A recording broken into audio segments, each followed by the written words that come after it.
Aikari a Lamu ni maugite ati kuma thirikari irute mukana wa utemi wa miti na ucini wa makara, family nyingi mwena uyu ni ikoretwo itari na irio amu ũboco wao muthenya umaga hari ucini wa makara maya. Aikari aya akuma gicigo-ini kia Ndau ni maugite angikorwo mukana uyu ndukurugamio muturire wao uri hatikaini. Kutokea mwaka wa 15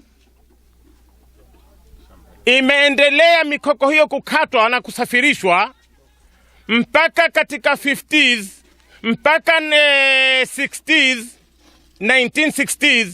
Sisi kufahamu kwetu mikoko inasafirishwa kwenye bandari kama hizo, na haikupungua bali ikinawirika, na sisi tukinawiri kwa sababu ya mikoko kunawirika.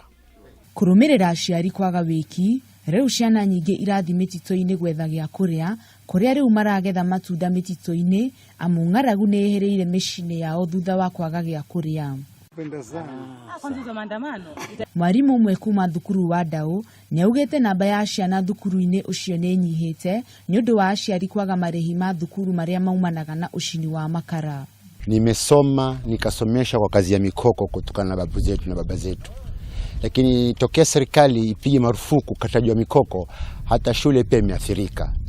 Hivi ninavyokuambia, kuna watoto wanakuja shule bila kula chakula. Hata wengine wanajaribu kuanguka, ukiwaulizia ukifuatilia utaambiwa kwa pengine siku 2-3 hawajakula chakula.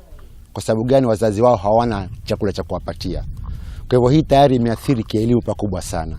Kurumirira mukano uyu, ahuri biashara au ndumwe na ahuri biashara a Tutaru marauga ni mathiete hathara ya makiria ma ciringi milioni 12 amu gutire wira urathi na mbere kahinda-ini gaka.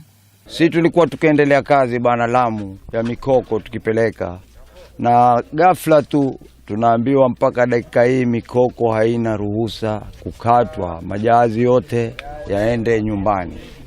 Ndio hivi sasa majahazi unaona hapa mwezi wa pili hupinduka kiinuka, kalafati zinatoka, misumari inaoza. Wazee ndio kina sisi sote hapa, hakuna mwenye kazi hata moja. Ni moretie thirikari kumateithiriria amu uyu niguo wira munene uri ukoragwo mwena uyu kuma riria andu mambiririe guikara gicigirira-ini giki kia mwena wa gicua-ini.